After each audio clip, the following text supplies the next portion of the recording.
Hello, Bangladesh. This is Cafu, and I hope to see you again in Dakar next month. আগামী ডিসেম্বরে ঢাকায় বসছে Latin Bangla football super cup.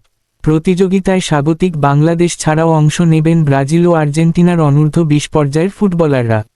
এ উপলক্ষে আগামী 11ই December ঢাকায় আসছেন দুবারের বিশ্বকাপজয়ী ব্রাজিলিয়ান কিংবদন্তি কাফু।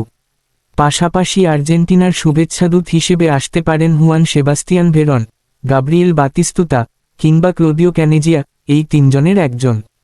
অন্যদিকে 894 দিন পর বার্সেলোনা শুক্রবার স্পটিফাই ক্যাম্প নুতে 23,000 সমর্থকের সামনে উন্মুক্ত অনুশীলন সেশন আয়োজন করে, যাকে তাদের ঐতিহ্যবাহী স্টেডিয়ামে ফেরার পথে আরেকটি বড় পদক্ষেপ হিসেবে দেখা হচ্ছে।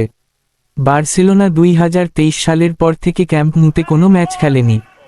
স্টেডিয়ামটি সংস্কারের জন্য তারা অস্থায়ীভাবে অলিম্পিক স্টেডিয়ামে খেলা শুরু করে।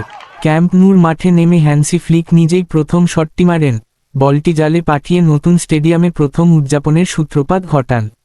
অপরদিকে ফর্টিস এফসির বিপক্ষে প্রস্তুতি ম্যাচে 1-0 গোল হেরেছে বাংলাদেশ জাতীয় দল।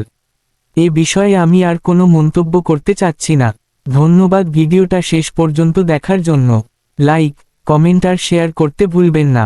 সাবস্ক্রাইব করে আমাদের সাথে থাকুন। কেমন লাগলো জানাবেন নিচে। আগামী ভিডিওতে আবার দেখা হবে ইনশাআল্লাহ।